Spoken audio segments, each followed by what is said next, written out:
This meeting is now being live streamed. That's the message I'm getting. So let's start. Let's start. Let's start.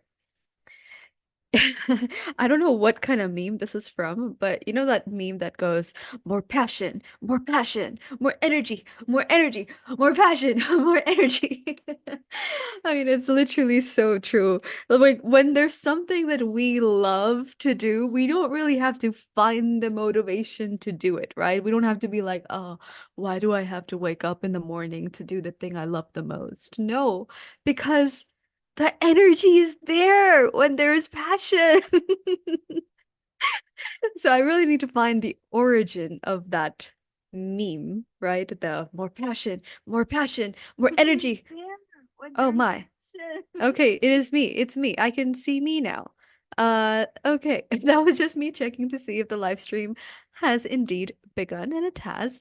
So, my name is Nandini, and welcome to Figuring It Out Live. As you can see from the title of this live stream, it is called Your Passion is Your Purpose. So pursue it. PPP. Pursue your passion because your passion is your purpose, okay? I've also written 3 practical techniques to find your passion. They're so practical. They're so easy. You're gonna be like, really, Nandini? This is what you're gonna be telling me? And I'm gonna say yes. Yes. But are you gonna do it? Are you going to do it? Because that is actually up to you, right? Do you want to be living a joyous life filled with the energy that you so want to feel? Okay, I know that most of my audience here on YouTube is between the ages of 18 and 44. Okay, that's a pretty wide range. So I don't have young people, like under 18 people watching me, and I have very few people over 44 watching me. There are still some, there's a percentage. But I want you to think of the time you had a crush on someone, right? It could be a work crush. It doesn't have to be like a romantic crush. But yeah, think of a time you had a romantic crush on somebody. Now, I want you to think about how you used to get dressed up when you used to see this person that you found sparkly, right? That made your heart skip a beat. Most of us would wake up and we'd be thinking about that person and we'd get dressed and we put in some extra effort and it wasn't a chore. Life didn't feel like a chore because it was like just to meet this person or to spend time with this person would feel so enlivening. It would be so like I wouldn't feel during that time like, oh man, life sucks, blah blah blah.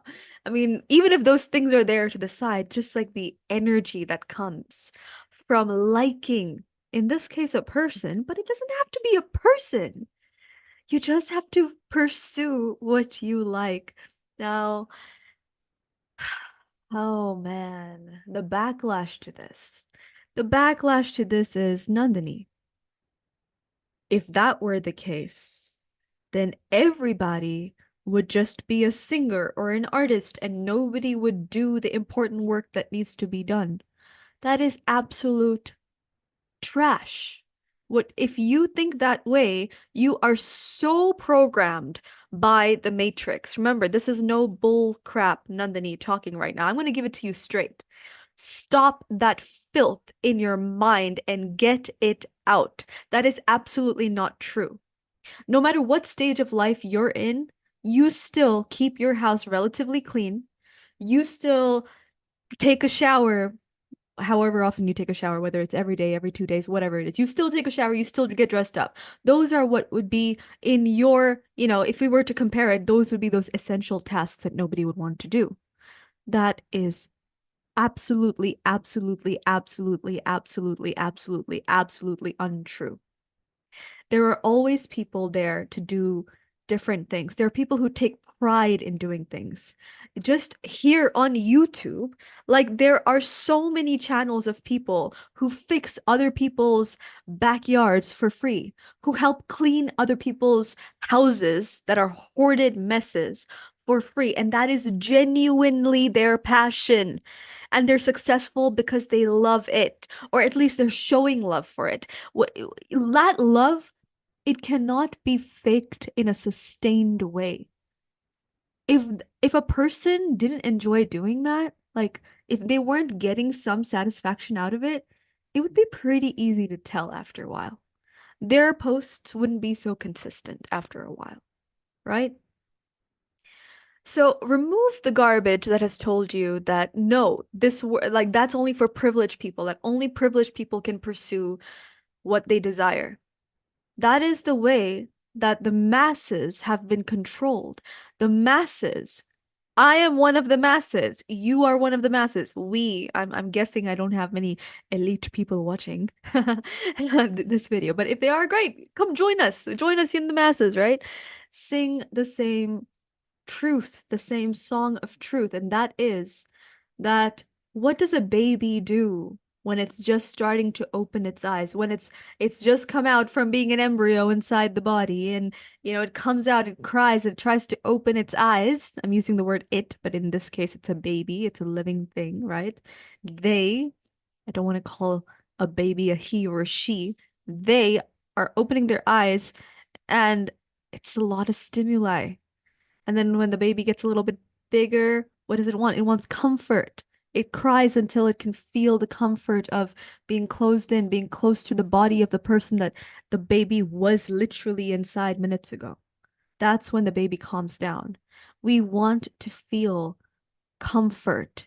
Weirdly enough, we think about passion as energy, as all this, but there's a comfort in pursuing your passion. When you know that you're on the right path for your soul, for your spirit to feel alive, it's much easier to trudge through the parts that are icky, the parts that don't actually bring that fulfillment. I'll give you an example, right?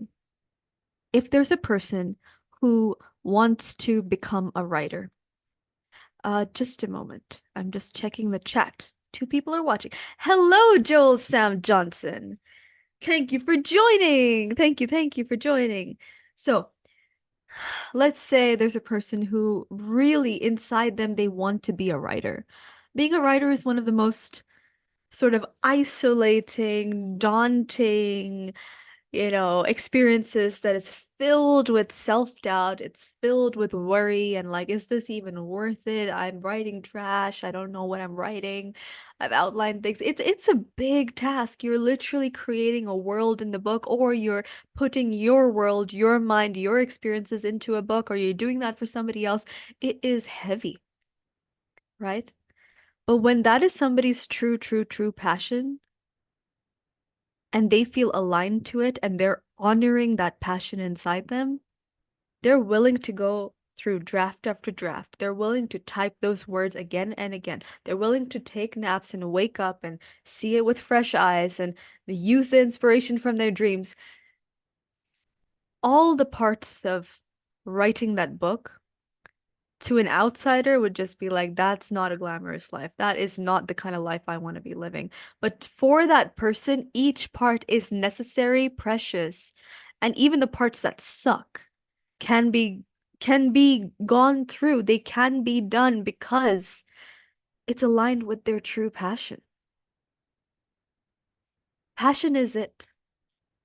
In one of the previous lives, there was a participant who asked, Nandini, what is the purpose of life?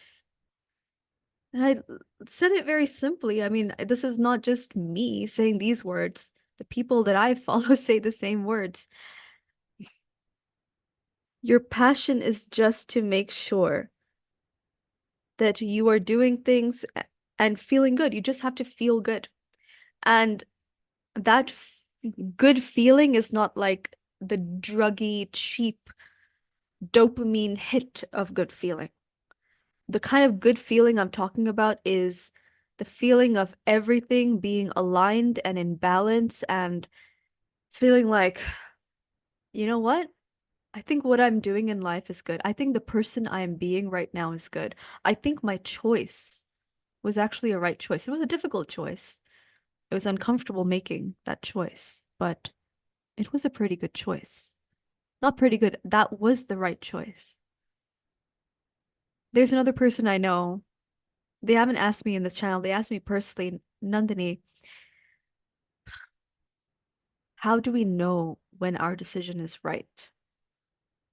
Because we take these decisions and we don't know if they're right or not.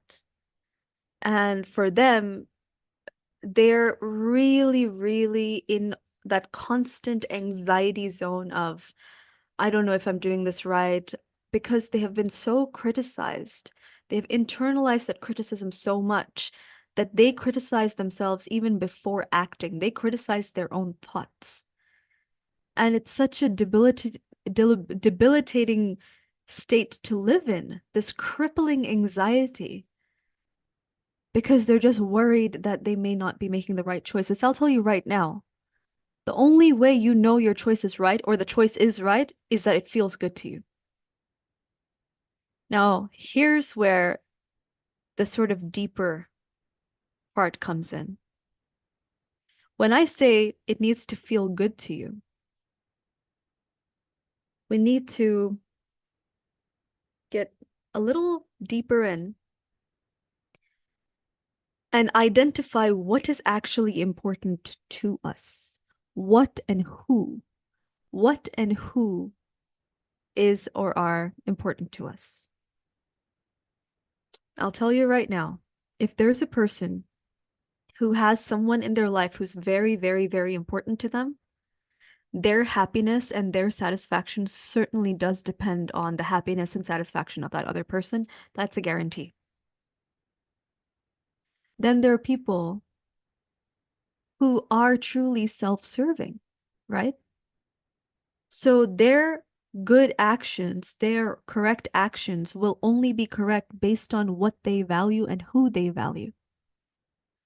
I am not here to tell you who you should value, except please make yourself part of the things that you value. Hello, Mohammed Nadeem. Thank you very much. Thank you, thank you, thank you for your wonderful little affirmation. Exactly. Mohammed Nadeem says exactly, right? Who is important? What is important? That is your value system. And I'll tell you right now, we have ideas of who we think is important and what we think is important, but the reality of what we actually give importance to is there in our reality. Our reality is an exact mirror of our value systems. 100%. If you say that you value your health, but your kitchen is filled with junk food and you never, ever, ever, ever move your body or exercise or do any kind of sport or do any kind of stretches, yoga, whatever, then there's a huge misalignment between your perceived value of I value my health and the actual value you give it to your life. So, our purpose is directly connected to our passion. And the word passion feels like, oh, it's passion, it's energy, it's all these things. It is. But in a more simplified way, the things that we are passionate about are usually the things that are important to us. It's as simple as that. I'm passionate about the things that are important to me, even if that passion doesn't express itself in like a very, ooh, like, like really cool, creative, energetic kind of way. Hello, Tenzin. Thank you for joining. 5 people are watching live. Thank you very much for joining in, everybody. Okay. So it is not selfish and it is also not a very classist thing as long as you have your values aligned. If you are only and only valuing your family, if you are valuing your company or whatever work thing you have, whatever school you have, if that is actually your priority, I'm really sorry to say this, but you know this as well as me, perhaps better than me, that if that is your value, then you can never satisfy yourself. Because there will be times when those two things clash and collide. They will be in opposition. In that case, you have to keep betraying yourself. But guess what? You are you. And if you are you, the number one person you have to advocate for is yourself, is your happiness. Other people are already doing that for other people, for themselves. Your educational institution, your company, workplace, employer, whatever, they're already doing that. They're aligned in who they are. And they exploit the people who don't value themselves. It's as simple as that. It is simple, but it is so deceptive. It is so much like, oh no, I care about you. I want you to get a promotion. That's why, it'd be best if you put yourself into this project. It's such an important project. Everybody's watching this project. So if they see you work on it, you'll probably get a promotion. No, you may or you may not. Maybe that's how they value you. But what about your sleep? What about your happiness? What about your family and all the other things that you should be valuing if you're advocating for yourself? I watched a movie about 2 days ago, I think, at night. So maybe 1 or 2 days ago. I forgot the name of it. I could search it up. You know what? I am gonna search it up. But it was like a teenage high school kind of movie. And I usually don't watch those anymore because there was a time when I used to love watching such movies, but then I've found a lot of these films to now become very like unrelatable, overly dramatic, completely like like just not my kind of thing. Yes. The film is called Booksmart and it's available on Prime. So I watched this film, and in that, I'm sure you've heard of the term street smart, right? But this was called Book Smart. And it was about these two girls who were the main characters, and they had spent their entire schooling, their entire time in school just focused on grades, just focused on getting to college. And especially the main character, she always thought, I'm going to become this and to become, the president of the country or the Supreme Court justice. She wanted to become the Supreme Court justice something, right? So to do that, she'd have to, like follow the steps, like get good grades in school, go to the right college, pursue that degree, and then do this. And then she had the whole map. And she was so obsessed with it that she used to look down upon the people who cared more about their social life, who cared more about things that didn't have to do with school. And then something happens without really spoiling it, but something happens. I'm not really spoiling it, but the main thing is something happens. Okay, I guess I am spoiling it. Something happens where she realizes all the people in her school who she thought would get bad grades and not go to a good university, they were also going to good universities. And that completely broke her world. It broke her perception that you had to only be focused on school to be successful. It was like, how can this person be successful? They go to parties every weekend. They only care about their sports. How are they going to a good university? She like her world was her small bubble. And why I love this movie so much is because it shows us that our ideas define what we think about the world. But we have to remember that our world is not the world. The world is filled with possibilities. The world is, honestly, it is such a mysterious, beautiful place with so many exceptions to so many rules. I mean, literally, even the legal laws, like the president is able to like expunge people's, criminal records and stuff. There is nothing in this made up world that cannot be broken. There is nothing. So we have these ideas that trap us into thinking that, oh, you can only talk about passion if you're rich, or you can only talk about your passion if you have supportive families, or if you're working from home and all these other things. But what I'm saying is, those are your limiting beliefs. Now, let's get to the 3 practical techniques to finding your passion.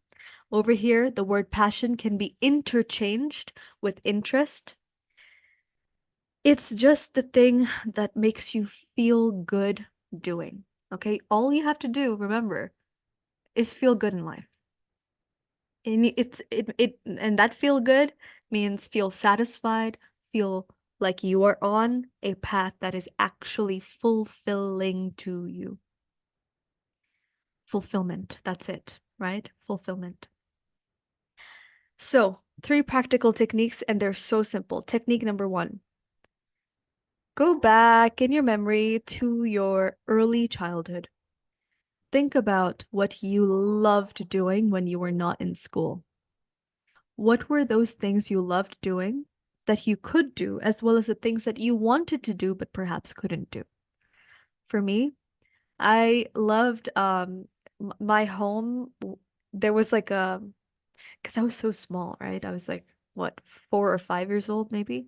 So me and the other kids, we used to like look at the ground and we would find like rocks, and there was this little like stream there, and we would go there and we would pick out like these pretty little things, these sparkly little things. They would be like our treasure, you know? Sometimes it would just be like a little piece of metal, and we would pick those things, and it would be like, it would be like a treasure hunt. And that now translates to me loving rocks. I love rocks. I love minerals. I love crystals. I love all these kinds of things. But I don't want to buy them. I want to like go out and go, on a nice walk or a hike and find a beautiful rock on the ground. Like I find that so joyful, so fulfilling. And so, I mean, that's just one example, right? I'm giving you my example, but I want you to think about in your very early childhood, before you had fear in your mind and in your heart, before the fear started creeping in, before the world programmed you, what were the things that actually interested you? Look at it from an adult's perspective and also try to think about how can I do that from this position? Because you may not be able to do exactly every single thing that you could do when you were a teeny tiny little kid, but you can do a lot of them right now. So one of the things that I used to do a lot was I used to do a lot of like drawing and stuff, right? But that wasn't really my passion. It's just something I used to do because there was nothing else to do. So that's something I realized, like really look at it from your adult perspective. And as you do that same action, you'll get to realize, you know what, this is feeling okay, but not so good. So then don't do it. Put a stop to it, right? So connect to your passions as a kid and ask yourself, how can I pursue these same passions as an adult? Many times as an adult, you'll be able to do things that were above and beyond your imagination as a kid. Okay, so try to like bring that energy in, like, oh, if I was to now be the adult and take my baby self, how would we do the same action? How would we fulfill that baby self's, interest and purpose and curiosity and all those things? The second way, which is actually the first way, what I just told you was the second way, but I'm going to tell you the first way now, the second way. The second thing is just follow where your attention goes. So for a lot of us who have completely numbed our spirit, we have completely been torn apart by this world telling us to fear everything, right? You're supposed to be scared of this and scared of that and only follow this path. If you don't follow this path, then you will fail in life. Then you will not find a spouse and you will not get a good job. You will not have money. Those are all the programming. That's all the fear. So the people who are just filled with all this overthinking, fear, and all that, the simplest way to finding your passion is just look at where your attention goes in the joyful way, right? In the joyful way. Just focus on that. Make a little note. Have like maybe a sheet of paper or in your diary, just be like, my attention. And then just write, what does your attention keep going to? That will give you an idea of what your passion might truly be. When you look at Instagram, when you look at YouTube videos, where is your attention actually going? What are those thumbnails? What are those topics? Make a little note of them. When you go into a store, what is what kind of sections do you like to explore? Like, do you like to explore the home decor? And even in the home decor, what exactly? Do you like to look at and touch and feel? Or are you more into the tool section? If you go into the tool section, remember, keep the focus on you. Don't keep the focus on your spouse, on your kids, and all that. If you have kids, maybe you'll go into the stationery and the game section, right? But no, this is only about you. So just follow your attention, and that will lead you to the answer of your true passion. Step number 3. Once you've gone into your childhood, you've gone and you've followed your attention and all that, sometimes you might get an answer. And this is one of my biggest problems. Step number 3 is no clue is too small. There is no answer that is unworthy of being your passion. If you realize that, I think I'm, I think my interest is in rocks. I think I like to just, look at rocks and I want to maybe I don't know, maybe I want to go for a hike and, have a little bag and just collect rocks. That's what I want to do. And if that is the clue, if that is the hint, if that is what your soul has told you, like, yo, you're a person who likes rocks. Just do that. Remember, no clue is too small. Life is a journey. This is a journey. Even finding your passion and pursuing your passion, that is a journey. So when they say life is a journey, in a journey, nothing is stagnant. Nothing ever remains the same. Everything is moving when you are moving, right? Imagine being on a road trip. You're on a journey or a bus, right? You're traveling from one place to another place. That journey, everything is in motion. Everything, even you actually are in motion. Your mind is looking around. Your thoughts keep changing. So if your clues and your passion is telling you pursue rocks, in that moment you will pursue it. And as soon as you start to pursue it, you will know whether you're on the right path or whether it's time to pivot again. Why?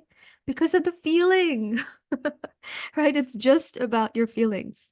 So the key is to change through number 1, observing, right? Following your attention, observing, acting on those observations. This is not a mental game, this is an action game. Life is meant to be experienced through all your senses, experienced through the decisions you make, regardless of whether they end up being right or wrong. These are all just perceptions.